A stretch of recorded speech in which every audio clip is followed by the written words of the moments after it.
Hi everyone, welcome to the first video for Math 151. In this video we're going to go over quiz 0. So quiz 0 asked you to graph the function f of x is equal to absolute value of x plus 2. And then we're supposed to find out if the function is 1 to 1 and why or why not. And we should justify our reasons why. So let's start with graphing the function. And in this video I'll introduce 3 methods to graph this function. So when you look at a formula like this, sometimes you're not quite sure how to get started, and that's okay. But before you throw up your hands in the air and just say, I have no idea how to graph this, remember that there's a technique that will always work. Okay, so one thing that you could always do to get started for graphing the function is to pick random values for x, right? Just pick x as 1, 2, 3, -1, a half, any numbers you like. And for each number that you pick, just plug it into the formula you have. For us, this formula right here. And when you do so, you compute and you'll get a number out of that. And that's going to be the y coordinate. Then you take that x that you picked and the y that you obtain and you get a point, right? And you draw that point on the plane. And when you collect enough of these points, you can just use the pattern that you see to play a little game of connect the dots. Alright, so let's give that method a try right here. So what we're going to do is pick some values for x. We'll pick, looks like 6 or 7 values here. So let's start with x is 0. We take 0 and plug it into the formula over here, right? And there's one place to plug it in. So when we rewrite this, where we replace each x with a 0, we get absolute value of 0 plus 2. And that is the same as absolute value of 2. And here I'm not doing anything like adding something to both sides. All I'm doing here is I'm just repeating the absolute value sign.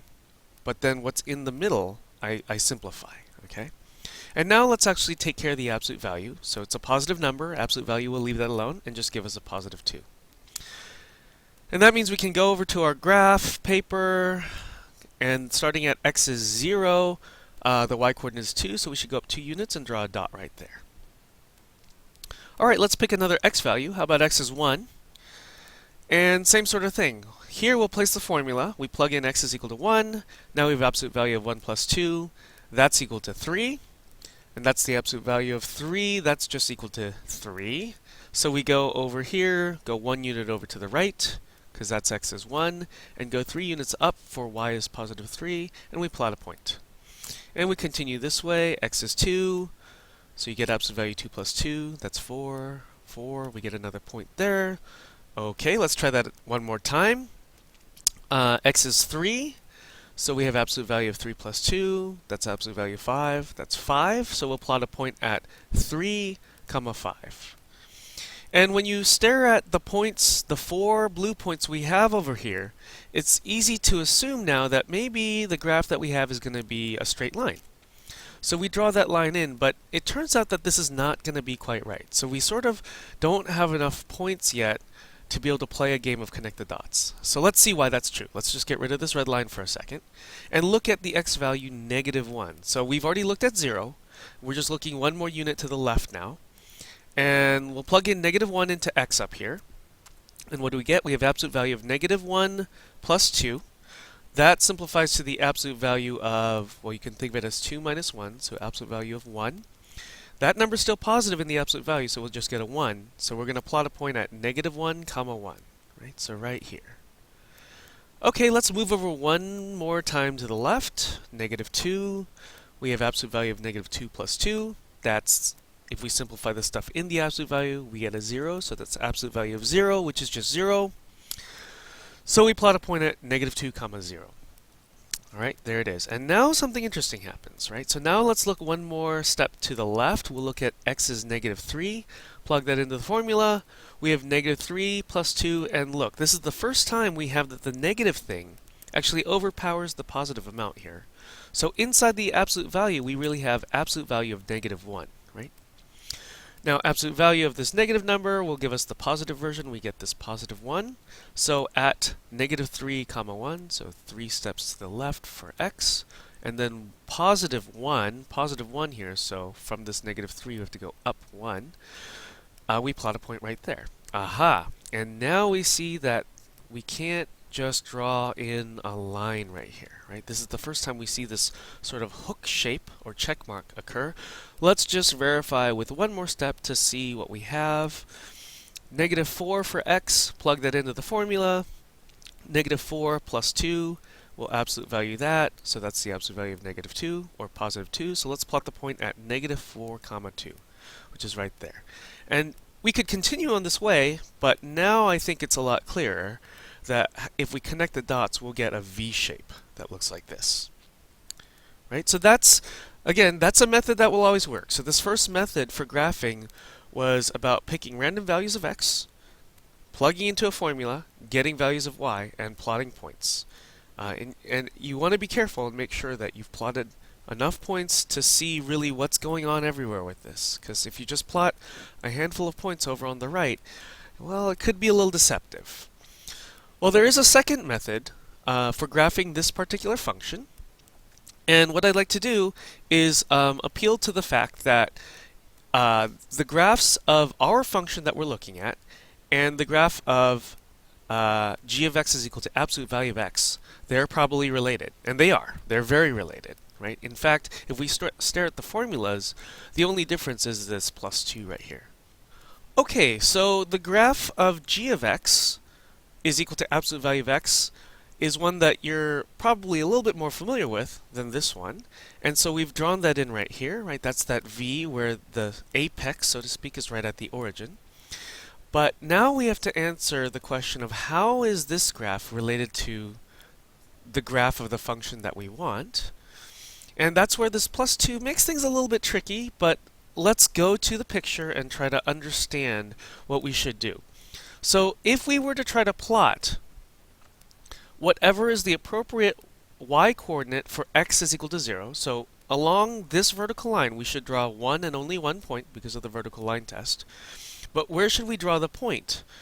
Well, we'd want to plug in, so if we plug in x is equal to 0 here, we get 0 plus 2. So here, even though x is actually 0, what's being fed into the absolute value, or let's say it this way, what's being fed in as the input of this is actually 2 steps over. So to see what's going on along this line, we should actually look 2 steps over to the right, 2 steps over to the right. So if you follow along all of these orange arrows, which are exactly 2 units long, we'd look over somewhere, and somewhere we'd see how we can borrow the value, the y value of the red graph here. So it looks like right here, this is the value we want to borrow, and we should place a dot right there. So this blue dot here represents the value of f at 0. So x-coordinate is 0, y-coordinate is 2, and what happened was the y value was borrowed from the y value 2 steps over to the right, because of this +2, from the graph of g of x. Great, so let's try that one more time. Let's maybe move over here to -1, 2, 3, 4, 5. And along here, we'd ask the same question. At the tail ends of these arrows, we'd like to draw one blue dot, but the blue dot should come from a corresponding red dot, which is over at this pointy part of the arrow. And where does that occur? It occurs right here. So we should take the red point that occurs right here, which is 3 units up, so it's y is +3, and place a blue dot right along this way, right? So let's think of it like this. The blue function, f of x, is going to be borrowing its y value from the red function, which is going to be 2 steps over to the right. Okay, let's try that one more time.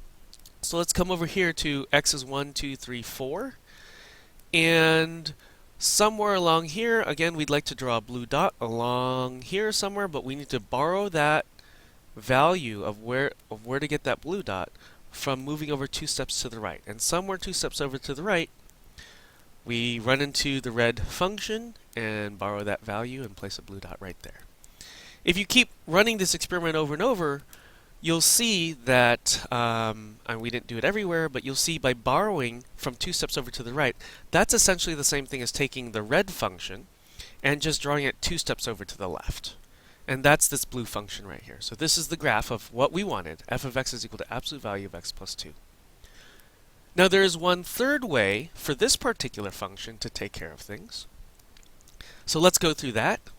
So what we'll do now is take uh, our original function and compare it to a new function, h of x is equal to x plus 2. And you'll notice the difference between these two formulas is our function has absolute value signs and this function that we just introduced does not. And h of x, we can graph that. That is the graph of a line with slope 1 right here and y-intercept 2. So there it is in red. There's the graph of h of x. And so how are the graphs of our function and this function h related? Well, let's look down here. The problem with h is that if you look at the graph, it has y-coordinates that can be negative, and some of them have been shown down here. So we see some of these dots, everything below the x-axis corresponds to y-coordinates being negative. But in f, remember we have absolute value, so we don't have any negative numbers. And in fact, this negative y value, which is just the output of this h, is simply going to be used or borrowed in f, except we have to take that negative number and bring it up and get the positive version of it. Take this negative number, negative 2, and bring it up here to positive 2 and get the positive version of it. So these red dots down here would correspond to these blue dots up here. Okay, and over here there's nothing to do, right? Because these numbers are already positive, taking absolute value of them, we can just happily borrow the y values that we already have from the graph of h. So it looks like we're following along this line, stop here, turn a corner, and follow along here. And so our function f of x, yet again, is this v-shaped thing, and its apex occurs at x is equal to negative 2.